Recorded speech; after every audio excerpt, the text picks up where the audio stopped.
Hürmetli vatandaş, Cem'nin turmuşunu eysem vatandaş, işte Allah'daki aptapның, Quyoshning nuri bilan beslashmasam bo'lmaydi.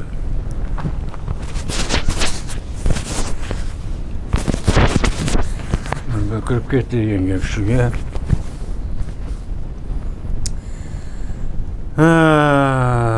Bugungi vaziyatimiz. Bugün leksiyalarımızda başlayımız. Leksiyada Sıdgacı Roza. Washington'da so'zlaymiz. Bugün Çiğstağ 2023 yıl 10. ayının 26. gün haftaga payshanba vatandaşım.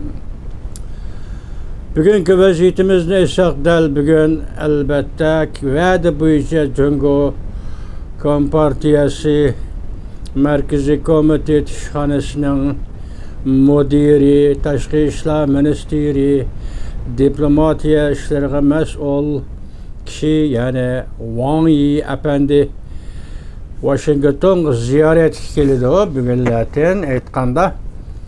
Ondan uning keyinida avval Aksaray bexatarlik Devlet bexatarligi maslahatchisi Jack Sullivan bilan suhbatlashdi. Undan keyin hozir xabarladi vatandaş Minister Wang Yi Amerika Qo'shma Shtatlarining prezidenti Joe Biden bilan ko'rishdi vatandaşım. Muşlarni elib aytgan vaqtida bu vaziyat biz sizga so'zlab kelayotgan, siz anglab kelayotgan leksiyalar ve muhokamallarda shuni his qilasizki, bu favqulodda bir harakat bo'ldi bu vatandaşım. Nimishqa desangiz, men hozir Amerikaga yetib keldim 28 yil oldu. Bundan burun ko'rilganmi, ko'rilmaganmi?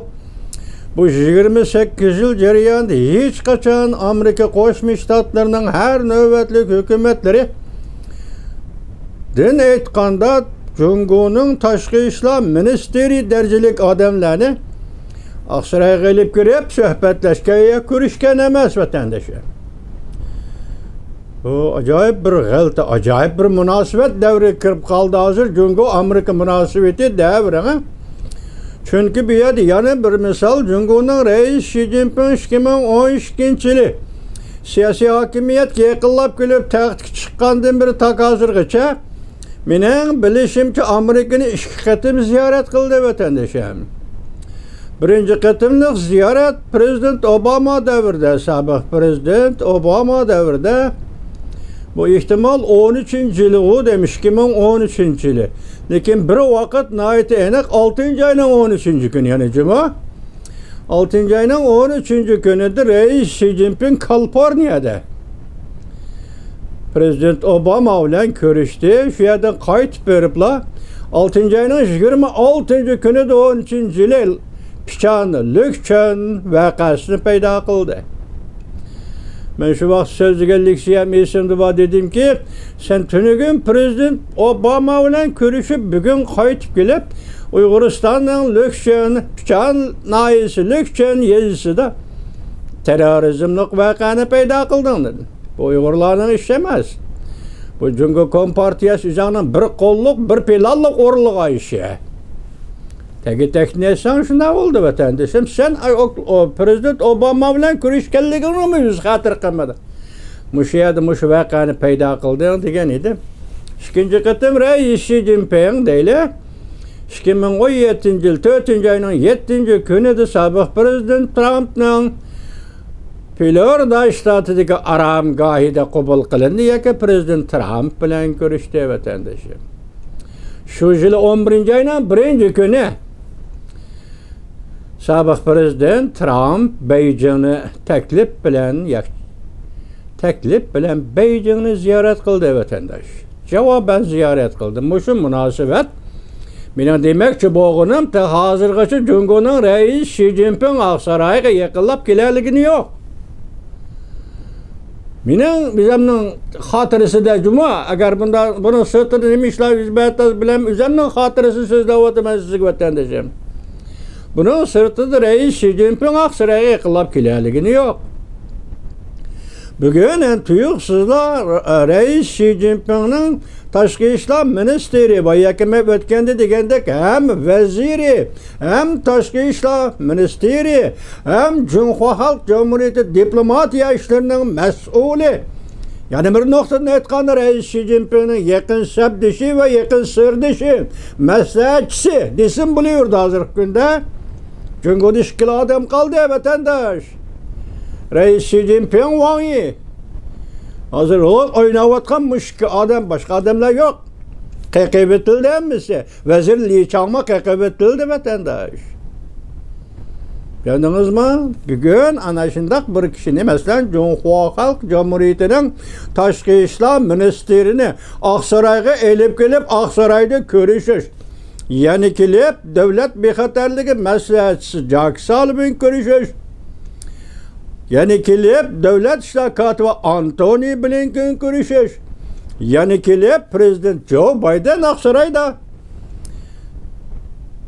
Cumhuriyet Halk Cumhuriyeti'nin Tashqi ishlar ministeri Wang Yi bilan görüşüldü. Bu qaltis hikoya bor. İki devlet münasebetining hozir qayerga yetib kelganligini siz shuni ko'rib oling. Ya'ni yuqori darajaga, yuqori aloqa munosabat darajasiga yetib kelganligini shundan ko'rib oling. Hozir qaysi kun? Bugun 10-25 tanga. Buningdan 4 ay burun, 5 ay burun, 4-oyning 1-kuni Aksarayning yuqori darajalik amaldori Kurt Campbell nima degan edi? Takrorlamay. Esinglarda bor, men talaqatim so'zildim. Takrorlamay.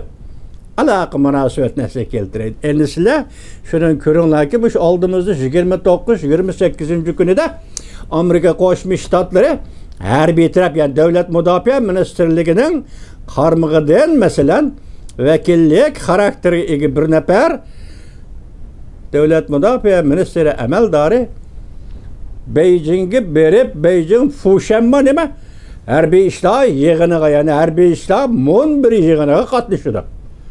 Ko'rdingizmi? Harbiy ishlar bilan bog'liq aloqa munosabat masalasi keldi degan gap. Çünkü hükümetle diplomatiya sohasidagi aloqa munosabatli masala keldi degan gap. Demak, aloqa munosabatli bo'lish, saqlab qolish. Kurt Campbell nima degan edi? Qiziq liniya qurish, aloqa munosabatlar funksiyasi qurish, jiddiy vaziyatga taqobil turish. Bu orqali jiddiy vaziyatni bir taraf qilish, ikki davlat maslahatlashib. Demak, shu chekka endi keldi, yetib keldi bugun. Onun delili ve paketi sifatida Cumhuriyet Halk Cumhuriyeti'nin Tashqi ishlar ministri Wang Yi Aksaray'a kirdigan bo'ldi va Aksarayda Amerika Qo'shma Shtatlarining yuqori darajalik rahbarlari Prezident Joe Biden, davlat ishlar katibi Antony Blinken, davlat bexatarligi maslahatchisi Jack Sullivan bilan ko'rishadigan bo'ldi. Qaltis diplomatiya vatandoshim.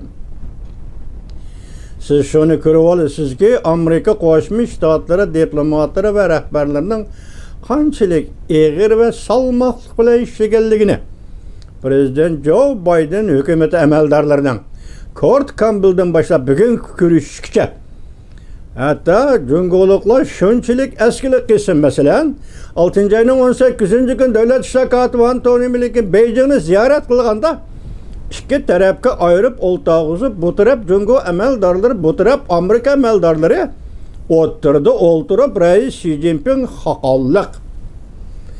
haqolliq saltanatining haybesini ko'rsatgan edi vatandosh. Bu albatta haqoratli ko'rinish edi. Shunda ko'rinishlarga Amerika Qo'shma Shtatlarining diplomat amaldorlari chidam g'ayrat bilan muomala qilib, eg'ir basirlik bilan muomala qilib, oxirgi hisobda kim g'alaba qildi? Faqat ikki davlat munosabati nuqtai nazaridan ta'kidlanayotgan munosabati nuqtai nazarida oxir kim g'alaba qildi?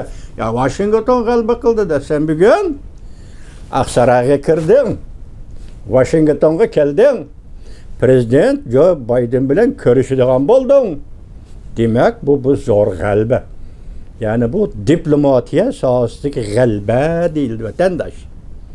Men Türkiye vatandaşlar muhakeme sözü şundaq bir cümle söz ağzımdan çıkıp ketdi. Belki bu qatımı görüşüş, ahırqı görüşüş, ahırqı pütüm, ahırqı kelişim, ahırqı pütüşüş, şunun belki imza çekişi ve ki belgilep mutlak icra qilish jarayoniga kirishi mumkin degan sözün tünüge işletken edim. Bugün bu paket muşuna yetip geldi vatandaş. Hazır endi siz qaraysız ki Wang Yi Amerikaga tuyuqsiz yetip geldi. Onun sebepleri aşkarlandı mavzulu haber. 10. ayının 25. gün Wang Yi tor betida e'lon qilindi vatandaşın.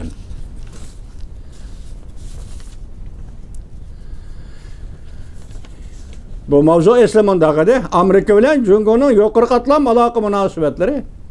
Prezident Joe Biden Cuma günü ministri Wang Yi bilen görüşüdü. Mavzulu haber 10. ayının 25. günü Wang Yi tor betida e'lon qilindi. Haber mundaq başlandı. Merkezi Komitet iş başqurush o'rni mudiri Jungo'nun Tashqi ishlar ministri Wang Yi 26. günüden başlap Amerikada 3 gün ziyaretde bulundu. Cuma günü Aksaray Devlet Bexatarligi Maslahatchisi Jack Sullivan minister Wang Yi bilan suhbat o'tkazdi.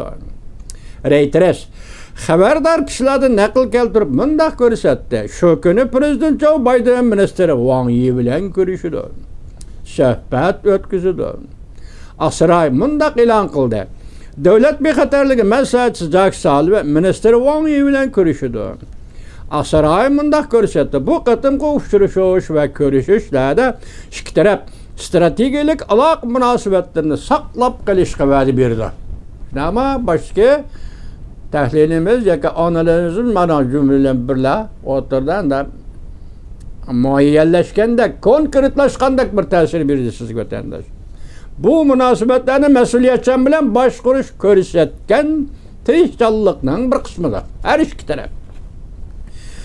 İki rəhbər bu yıl 5. ayının 10. günü Vinada, 9. ayının 16-17. günleri Malta aralada ilgirkiyem görüşken idi. Yuqori qatlamda diplomatik munosabatlar elib borgandan keyin bu qatam Aqsarayda görüşken bo'lib hisoblanadi. 5. ayının 10. günü Avstriyaning Vina shahrida uchrashdi. Devlet Bexatarligi Maslahatchisi Jack Sullivan bilan Junxo Xalq Jamhuriyatining ministri yoki diplomatiya amaldori, vaqtida diplomatiya amaldori Wang Yi bilan ko'rishdi. Endilikda bugun shu andan 5. ayının 10. günü, andan 9. ayının 16-17. günleri minister Wang Yi Maltada Aksaray'ın Devlet Bexatarlik Maslahatchisi Jack Sullivan bilan ko'rishdi. Buni sizlarga tahlil qildik.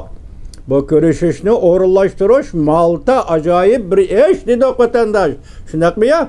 Maltada ko'rishish Amerika Qo'shma Shtatlari bilan cho'ng davlatlar, masalan, darajadan tashqari cho'ng davlatlar Rossiyadak. Endi Jungo hozir darajadan tashqari cho'ng davlat hisoblanmamdi, buni bilmaymiz. Çoğun devletlerle uçuruşudan rail zaten belgilep koygandık ya ki simvollu karakterge ega. Malta 9. ayının 16-17. günü şu yerde körüş bulup Wang Yi'nin 4 günlük ziyaret ile Moskova'ya yetip gelişi. Yani bu kaltısı gep değil mi vatandaş? Moskova'ya yetip geldi o. 4 günlük körüşle Moskova'ya yetip geldi. 9. ayının 21. günüdür, 20. günden başlayıp Moskva ziyaretini başladı vatandaş. Endilikte de aşı Wang Yi, aşı minister, Jungo diplomatı Wang Yi bugün Aksaray'a geliyordu vatandaş. Bir-biriga qaychilashib turadigan hech qanday ish yo'q. Faqat tartib bo'yicha, vaqt tartibi bo'yicha kuzatsangiz, ishning hammasi oydinlashadi. Yoki diplomatik faoliyatlar, munosabatlar, harakatlar oydinlashadi. Buning konkret mazmuni to'g'risida biz xabar topolmaymiz vatanda. Ana shunday bugun Wang Yi hisobda Aqsarayda ko'rishgan bo'ldi, Aqsarayning rahbarlari bilan ko'rishadigan bo'ldi. Reuters xabardor kishilarni naql keltirib mundaq ko'rsatdi. Qaraganda Prezident Joe Biden minister Wang Yi bilan ko'rishdi. Suhbatlashdi. Nima amaliy masalalar to'g'risida suhbatlashdi bu taxmin ma'lum emas. gayri resmi görüşüş bolgandımı? 9. ayının 9. ayının 9. 10. günleri yeni Dehlide 20 devlet yığını mezgilde Prezident Joe Biden Cumhur'un veziri Li Chang bilen görüşkenden keyinki bu görüşüş yani Minister Wang Yi bilen görüşüş yok qırqatlandı. Alaka münasebetler dairesi de görüşkenlik bulup hesaplanıdı. Taşkara dünya. Minister Wang Yi'nin bu qatimki seferi Cumhur'un reisi Xi Jinping'in 11. ayda Amerika'nı ziyaret kılışıga yol tüzleşişindir deydi. Yol tüzleşişin bu taşkır dünyanın göz karışık vatandaş. Mel bunu şu mezmunun içinde basın değil, bolsun değil. Endi hazır yana baş yaxtın bir haberinin yetip gelişi mesela neme deydi hazır Cungu'da parxotның rolü neme tümüşke kayırıldı. Yaki nemeci gradus özgürüş yüzbedi. Mesela hazır Vladimir Putin kesel olup karvatı yattı. Şunundan hazır çoçup ketken Cungulukla aldırap dinep Washington'ı ziyaret kıldıgan boldu. Bu bir taraf. Seni sözde vatkan sözünün etken belki bu bir tarafdır o ikinci gap. Lekin en asaslık diplomatiya meselesi Rusya'ya kanda muamele kılış bilen Amerika'ya ziyaret kiliş oturusunda çokum bağlanış var desiniz. Belki şundaktır. Müşkatimden belki şundaktır. Endi hazırdan eysiniz Wang Yi Washington'a yetip geldi. Biz yukarı tahlil kılıp olduk. Endi hazır enanga Prezident Vladimir Putin'nin kesel bulup kalganlığından başka hazır en ağır mesele Cumhur'un içki işlep tülünün sözüldü vatandaş. Bugün endi torbetlerinin mesela bir taraf kılgan fikir ve sözleri karaganda neme deydi desiniz hazır Cumhur'da pul muamele sistemisi, banka sistemisi hazır banka sistemisi izidin çıkık dediğin yoki yemiriladigan gumron bo'ladigan bir ahvol kirib qoldi. Bu bir gap vatandaşım. Hazır hesapta mayli qaysi tarafdan, mayli diplomatiyada Rossiyaga bog'liq tarafdan bo'lsin va yoki o'zining ishi tarafidan bo'lsin va yoki Amerika Cumhur ichki davlat diplomatlarining tirishchanligi natijasida boshlaydi-ku. Shu tirishchanlikning bir qismi edi-ku. Neticesinde hazır Wang Yi, Minister Wang Yi efendi Washington'u ziyaret kıldı. Endi siz biz dikkat kıldığım mühim nokta iki devlet oturusunda qaysi mesele oturup koyuluşu gerek. Vatandaşım hazır koyuluş mümkün bo'lgan meselede endi kişilik hukuk tazı eğizge eğlenmay vatıdı.